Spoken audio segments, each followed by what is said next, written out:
নমস্কার বন্ধুরা, আশা করি সবাই ভালো আছে। তো আজকে রেসিপি ঘুগনি। তো প্রথমে গ্যাসটা অন করে আমি প্রেসার কুকারটা বসিয়ে দিলাম, দিয়ে মটরগুলো দিয়ে দিলাম, সামান্য জল দিলাম, 1 চামচ নুন দিলাম। প্রেসার কুকারটা ঢাকনা দিয়ে আমি মটরগুলো সেদ্ধ চাপিয়ে দিয়ে এখানে উপকরণগুলো সব রেডি করে নিয়েছি। এখানে ডুবো ডুবো করে আলু কেটে নিয়েছি দুটো মাঝারি সাইজে, দিয়ে সব রেখে দিয়ে আমি এখানে একটা পেস্ট তৈরি করে নেব। একটা টমেটো দিয়েছি, সামান্য আদা দিয়েছি, দিয়ে একটা পেস্ট বানিয়ে নেব। কড়াইতে চাপিয়ে আমি সামান্য সর্ষের তেল দিয়েছি আর একটু গোটা জিরে দিয়েছি, দিয়ে দুটো তেজপাতা দিলাম, দিয়ে সব আমি কেটে তো রেডি করে রেখেছিলাম, ওগুলো একে একে দিয়ে দেবো। প্রথমে কাঁচা লঙ্কাগুলো দিয়ে দেবো, দিয়ে একটু নেড়ে চেড়ে নেব, দিয়ে ক্যাপসিকামগুলোও দিয়ে দেবো, দিয়ে পেঁয়াজগুলোও দিয়ে দেবো। এগুলো দিয়ে আমি একটু হালকা করে ভাজবো, কেন পুরো পেঁয়াজটা ভাজবো না, একটু হালকা করে ভেজে নিয়েছি। নিয়ে এবার আগে থেকে যে আলুগুলো আমি কুচিয়ে রেখেছিলাম ডুমো ডুমো করে ছোটো ছোটো করে, ওগুলোকে দিয়ে দেবো, দিয়ে আলুটার সঙ্গে একসঙ্গে। তো আলুটা আর পেঁয়াজটা আমি কিছুক্ষণ একটু ভেজে নেব একসঙ্গে।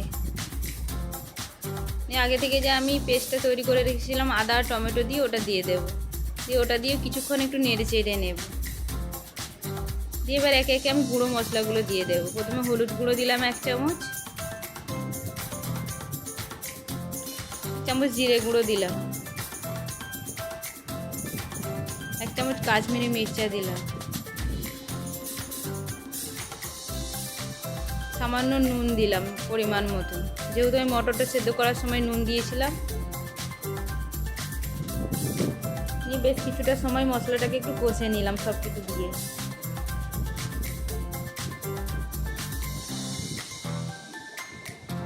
দিয়ে মটরটা আগে থেকে তো সেদ্ধ করে রেখেছিলাম, ওটাকে দিয়ে দেব, দিয়েও আমি কিছুক্ষণ একটু নেড়ে চেড়ে নেব।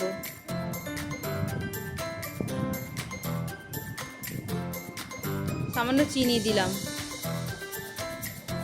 কিছু কিছু রান্নায় জানেন একটু মিষ্টি দিলে খেতে ভালো লাগে, তাই ঘুগনিতে একটু মিষ্টি দিলাম, খেতে বেশ ভালো লাগে। তাই ঢাকনা দিয়ে আমি কিছুক্ষণ ফুটিয়ে নিলাম। তো কিছুক্ষণ পর দেখলাম যে ঘুগনিটা হয়ে এসেছে, শুধু বেশ মাখা মাখা হয়েছে। তো ওপরে একটু ধনেপাতা ছড়িয়ে, তো ঘুগনিটা আমার হয়ে গেছে। কিন্তু এটার সঙ্গে খেতে কিন্তু রুটি, লুচি, পরোটা, মুড়ি সঙ্গে খেতে কিন্তু দারুণ লাগে।